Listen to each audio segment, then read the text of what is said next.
After many long nights and weeks of debate, the Eugene Budget Committee finalized its recommendation for the city budget tonight.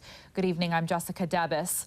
The committee has been discussing how and where to find the money to make up for nearly $5.5 million to save several city services. KEZI 9 News reporter Stacey Kafka joins us live in the studio to tell us what the final recommendation is in our top story at 11. Stacey?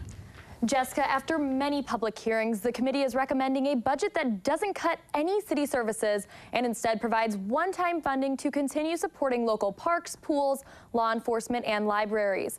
Before this recommendation, dozens of community members showed up to voice their opinions on the budget one last time.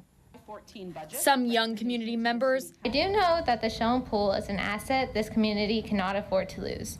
And some veteran ones showed up Wednesday night to urge the budget committee to propose a budget that wouldn't cut city services. By working together, the public sector and the nonprofit groups, we're able to meet more human needs than we would if either of us worked apart from each other. Some didn't speak their testimony. I tried to change things, but rather sang it. Streets would be the same for all. The majority of people testifying in front of the budget committee consisted of Team Eugene Aquatic members, a group based out of the Sheldon pool. Right now, all the pools in Eugene are at full capacity.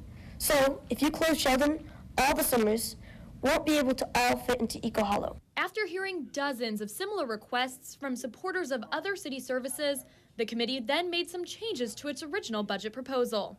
$1.1 million from the PERS savings, $1.7 million from the City Hall facility reserve, and $2.5 million from the reserve for revenue shortfall.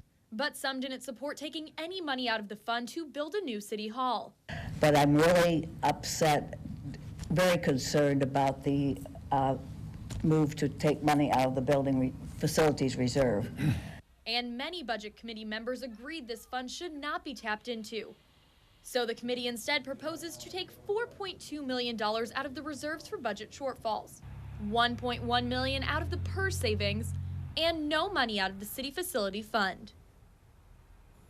This finalized budget proposal now moves to the City Council for a vote. Since the committee is proposing tapping into the reserve fund for budget shortfalls, it'll have to meet throughout the year to come up with a more long-term solution to filling the budget gap.